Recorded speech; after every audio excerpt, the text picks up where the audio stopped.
Dantes can elicit this kind of a reaction.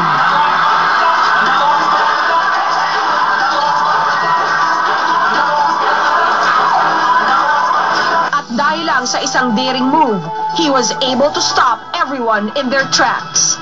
Ngunit higit sa lahat ng ito, the best-known fact about him is that napakadaling mahalin ang isang Dingdong Dantes. He handles things very well. Malambing, gentleman, alam mo yung makulit. And since we're good friends, hindi naman kasi nawawala yung communication namin. But as they say, the true measure of a man is not merely his level of success, but how well he is able to stand up and face life's challenges. Ngayon, sa pagtatapos ng isang yugto ng kanyang buhay, buong tapang niyang haharapin ang mga pagbabagong dumarating. Ano ba ang tunay niyang saloobin ngayong magsisimula siyang muli? At sa harap ng lahat ng intriga at kontrobersya, naapektuhan nga ba ang pagsasama nila ni Marian Rivera? Sa isang rare and exclusive interview, Dingdong Dantes will bravely bare his true feelings live na live dito sa Showbiz Central. Mga taga Showbiz Central, nandito na siya! Si Dingdong Dantes! Hi, Dingdong! My gosh, I've never seen Showbiz Central so full! Puno-puno po ng fans si Dingdong at ni Maria ng buong studio ng Showbiz Central. Isa na doon si Sweet. Dingdong! May mga galit na dyan, ah. Kamusta kayo? Saksakan ng galit. Dingdong, laman ka ng balita for the past few weeks. I guess my first question should be, kamusta ka na ngayon? Well, everything, nag-sync in na lahat eh. And, kasi nung nangyayari lahat ng to, busy kami sa pagsushoot. Pero ngayon dumating na lahat at nag-settle down na lahat. Siyempre, you can't change things overnight and it will take a while. But you're okay? I will be okay. Okay. Of course, Marian Rivera was interviewed earlier. At ang gusto namin malaman, through all this, mas lalo bang naging matibay ang partnership at ang friendship ninyong dalawa? Oo, dahil isang crucial stage to sa pagsasama namin. Much more na itong parating na pelikula napaka-importante sa amin. Plus the fact that we know later on that maghihiwalay din kami as partners. So itong nangyaring to nakita at naramdaman ko talaga yung suporta namin sa isa't isa and how we help each other, kumbaga through words.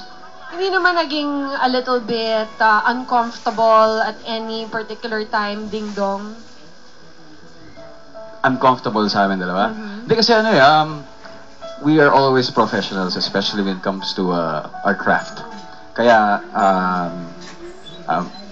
importante para sa amin na i-set aside kung ano man ang mga personal na nangyayari. Because we always have to stick to objective, which is to work, make a nice movie for them, for the people who brought us in this position.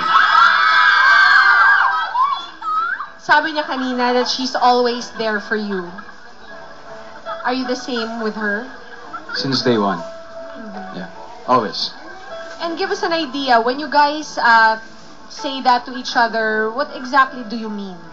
No, because nakita ko kung paano siya nagsimula. I was there. Saksi ako dahil ako yung naging partner niya sa isang malaking turning point sa buhay niya. So, I want to also feel responsible dahil, syempre, gusto ko may ibahagi ko sa kanya yung mga konting kaalaman ko on how to make things right in this industry. So, kaya talagang andun ako para sa likod niya para i-guide siya at supportahan siya. And I guess it doesn't need to be said na ang partnership ninyong dalawa is quite phenomenal as the ratings of Jezebel will show. Ano ba yung, eto na yung kilig moment. Ano ba yung best thing about working with Marian? Parating may bago sa kanya. Kumbaga, in every project, meron siyang bago inside her na pinapakita niya.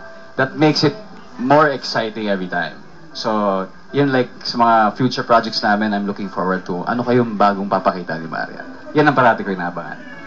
Talking about bagong ipapakita, We all know, Ding Dong, that recently you were voted in E as one of the 25 sexiest men. And we're not talking about the Philippines anymore. In the world! So, ever since your whole daring moves started, I guess, ayan na, kukuyugin ka na pagkatapos itong interview na ito. You have gotten more supporters and fans. What's the next move for you, Ding Dong? The next move is I really want to make movies, and yun talaga yung isa sa priorities ko. And this year, this is one thing that I really waited for itong project na to, and I'm very happy that it was given to me, and I'm very happy that I'm in it together with Marian and Isa, the people who are very dear to me. Ding Dong, I guess you should dedicate this time na lamang to all your supporters and your fans. Anong gusto mong sabihin sa kanila sa ngayon? Maraming salamat. Like what I said kanina, kayo ang naglagay sa amin sa posisyon namin ngayon dito. And gusto lang namin ibalik sa inyo lahat ng kung anong nararapat para sa inyo. And to all my supporters, the people who stood by me, stood behind me all this time, and I really want to thank you from the bottom of my heart sa mga endorsements ko na nandyan pa rin hanggang ngayon. Thanks for believing in me. Yeah, to everybody, thank you. Thank you, Ding Dong. At sa aming pagbabalik naman, naku! Baka fever pitch na po ang hiyawan at ang excitement dito sa Showbiz Central. Makakasama na natin magkasabay si Marian Rivera at si Ding Dong Dantes together! So don't go away.